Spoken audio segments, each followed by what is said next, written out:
Mishnayot Shevi'it, Perek He, Mishnah Tet. On va terminer le Perek. Le sujet, c'est comme dans la Mishnah précédente, on avait vu l'interdiction de causer un péché à un Ben ou Bat Israël. On l'apprend du Passouk, Lifne Iver Lotiten Mirchol. Ne mets pas d'obstacle devant l'aveugle.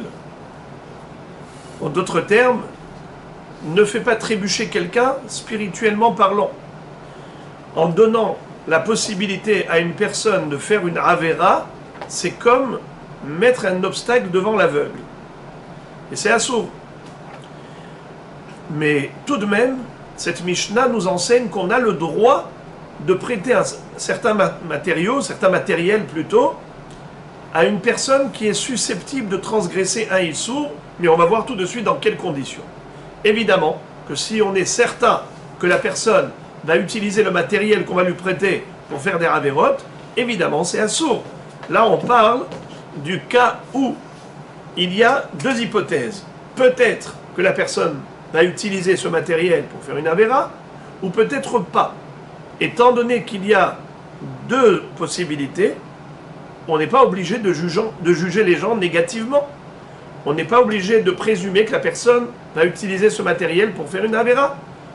Peut-être qu'elle va l'utiliser dans un autre objectif, qui n'est pas dans le cadre d'une avéra.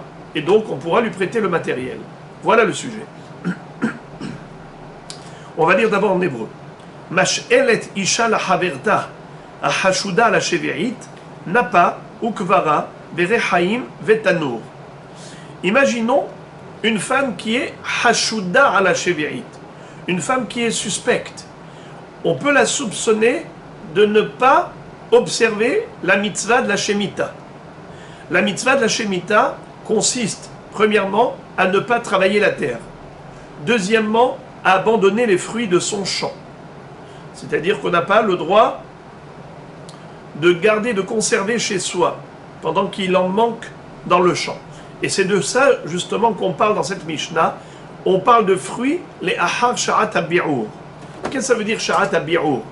Le bi'ur des perot shvi'it, c'est pas comme le bi'ur hametz, où on doit brûler le hametz.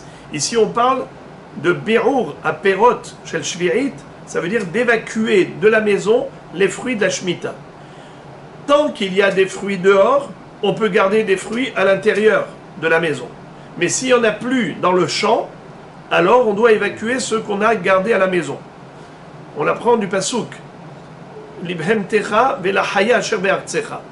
Kol zman sheyesh perot la haya basade, ata yachol lishmor perot la behema babayit. Kala la haya minasade, kale libhem techa minabayit. S'il y a encore des fruits pour la haya, c'est-à-dire la bête qui est sauvage, qui se trouve à l'extérieur, elle peut trouver des fruits dans ton champ, alors tu as le droit de garder des fruits chez toi à la maison pour ta béhéma domestique. Mais s'il n'y a plus de fruits dans le champ pour la haya, tu n'as plus le droit de garder des fruits à la maison pour la béhéma. C'est une façon de dire, tant qu'il y en a dehors, tu peux en avoir dedans. Il n'y en a plus dehors, évacue ce que tu as dedans. Alors maintenant, on parle justement de la période qui est après le bi'ur. Sous-entendu que la femme qui est hashuda la shevi'it, qui est susceptible de transgresser le issour de la Shemitah, de la shevi'it, c'est possible qu'elle ait des fruits, du blé, des céréales chez elle à la maison après le sha'at ha-bi'ur. Maintenant, elle m'a demandé que je lui prête quoi? Soit un tami, napa, kevara, soit un crible, soit un rehaïm, une meule, un moulin pour moudre le blé, tanour, soit un four pour cuire le pain. Généralement, ces ustensiles sont des outils de travail pour fabriquer du pain. Nachon, elle va tamiser, elle va moudre, elle va pétrir, elle va cuire dans le four. Est-ce que j'ai le droit de lui prêter un matériel qui va lui servir à faire une avéra? Normalement, non. Mais là, la Mishnah nous dit que c'est permis de prêter ces ustensiles. Pourquoi? Parce qu'il est fort possible qu'elle ne va pas les utiliser pour de la farine, pour du pain. On va aller dans notre imagination très très loin, on va pousser très loin l'imagination, et on va dire que peut-être qu'elle veut emprunter cette n'a pas ce tamis, nous dit le Bartanora, Shani Omer, l'isporba marot ilokahat. Peut-être que c'est pour compter des pièces de monnaie. Elle a besoin d'un keli pour compter les pièces de monnaie. Alors elle les met dedans. Franchement, un tamis, c'est pas pour compter les pièces de monnaie, c'est pour tamiser de la farine. Qu'est-ce que tu vas dire? Prête-lui, parce que peut-être qu'elle ne l'emprunte pas pour fabriquer du pain, qui est assourd parce qu'elle a gardé ce blé dans une période où, d'après le bureau, où c'est assourd, mais peut-être que c'est pas pour ça qu'elle te l'emprunte, elle t'emprunte pour des pièces. Ou bien par exemple, Kevara, le crible, c'est peut-être pas pour cribler des grains de blé pour retirer les cailloux, peut-être que c'est pour cribler le sable fin. Par exemple, il y a du sable avec des cailloux dedans, elle veut retirer les cailloux pour récupérer que le sable, pour faire un bac à sable pour ses petits-enfants qui vont venir jouer à la maison, eh bien peut-être c'est pour ça qu'elle t'a emprunté le crible. Alors prête-lui. Rehaim, le moula, des schémas samamanim, peut-être qu'elle voudrait moudre des médicaments, des plantes médicinales, et pas pour des céréales qui sont interdites maintenant, parce qu'elle était chamour au Nerevad ou après le birour. Non, tu ne crains pas, tu n'as pas besoin de la soupçonner de vouloir faire un issour avec ton keli, et donc prête-lui. Tanour, le four, peut-être qu'elle veut l'utiliser pour sécher du lin et non pas pour cuire du pain. À tel point il faut aller dans son imagination pour juger favorablement. C'est incroyable. Et par conséquent, tu lui prêtes. Mais si elle te dit viens m'aider à fabriquer du pain, tu ne vas pas aller pour tamiser ou pour cribler l'ivrore, borer ou moudre avec elle ce blé. Pourquoi? Parce que là, tu sais que le produit agricole qu'elle détient, puisque c'est après l'heure du birour, c'est assour, tu ne vas pas l'aider à faire une avéra. Dans le même ordre d'idée, la Mishnah va nous parler d'autre chose. Jusqu'ici, on parlait de Shemitah, maintenant, on va virer vers le Maaser. On sait que les fruits d'Eretz Israël sont soumis à des prélèvements. Il faut prélever la terouma, qu'on donne au Kohen, il faut prélever le Maaser, qu'on donne au Lévi. Après, il y a Maaser Sheni ou Maaser Ani. Bon, nous avons une règle. Normalement, quand on va acheter des fruits chez un Hama Haaretz, un ignorant, alors il faut prélever. Parce qu'on suspecte, on soupçonne que peut-être qu'il n'a pas effectué les prélèvements nécessaires, à savoir le Maaser. La terouma, c'est sûr qu'il a prélevé. Pourquoi? Parce que la terouma, même un grain de blé suffit pour 10 tonnes. Donc, il n'a pas de perte. Mais le maaser, c'est un dixième. La dîme, pourquoi il ne la donne pas? Parce qu'il y a une économie à faire. 10% du chiffre d'affaires. Mais, on a une règle. Rov Ameh Haaretz Me'asrimhem. Yochanan Kohen Gadol avait envoyé des émissaires dans tout Eretz Israël pour vérifier si les Ameh Haaretz prélevaient ou ne prélevaient pas les fruits d'Eretz Israël. Il s'est avéré que la majorité des Ameh Haaretz, oui, prélevaient le maaser. Rov Ameh Haaretz Me'asrim. Il n'y a qu'une minorité qui ne prélevait pas. Mais quand on dit majorité, minorité, ça peut être 60% et 40%. 60% prélevés, 40% ne prélevaient pas. Étant donné que la minorité, elle n'est pas négligeable, c'est quand même 40%. Alors bien que Minatora, j'ai le droit de manger de ces fruits parce que je vais d'après la majorité, mais les Hachamim ont décrété que quand j'achète des fruits chez Hama Haaretz, il faut prélever. Même si c'est possible qu'il a déjà prélevé, tu dois prélever. Ça s'appelle Dmai. Damai. What is it? C'est quoi ces fruits? Ils ont été prélevés, oui ou non? Alors, c'est la raison pour laquelle, maintenant, étant donné que, selon la Torah, le Rov des Ameh Haaretz sont Me'aser, si la femme d'un Hama Haaretz me demande de lui prêter des électroménagers, un matériel de cuisine, est-ce que j'ai le droit de lui prêter pour fabriquer son pain?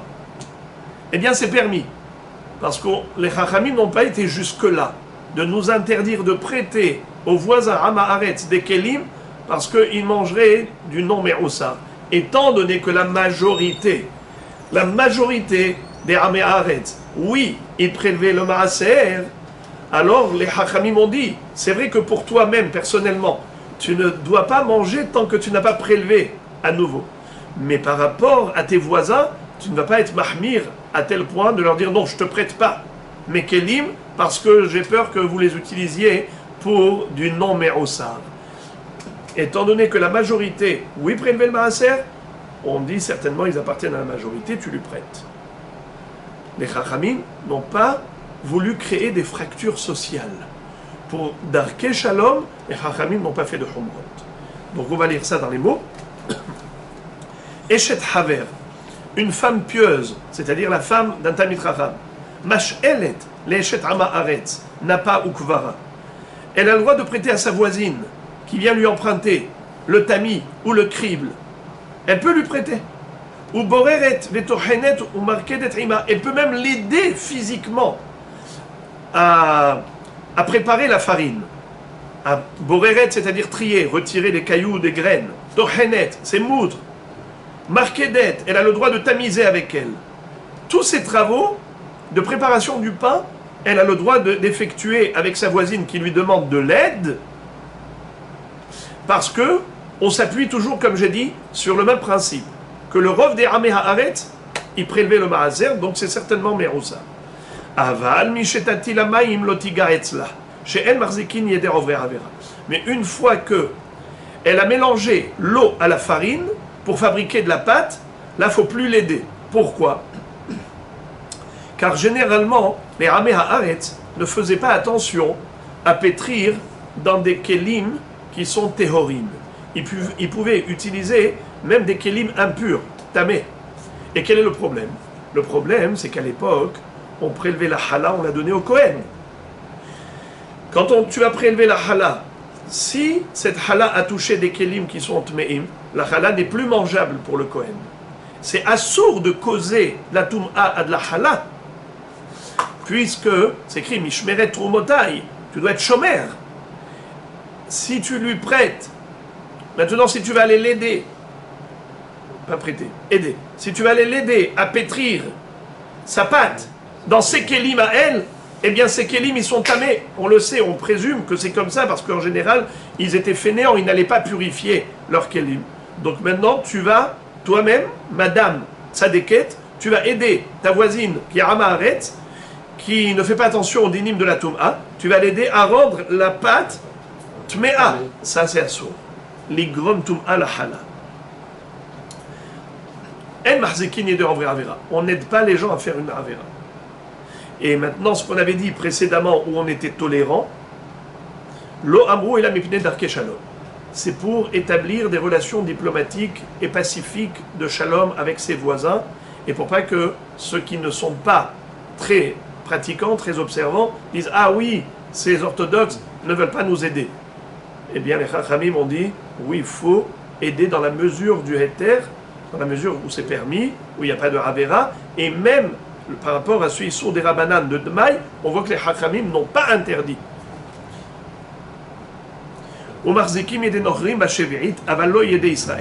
Lorsqu'il s'agit d'aider un goy pendant la Shemitah, un goy qui veut travailler sa terre, il te demande prête-moi des outils agricoles, tu lui prêtes.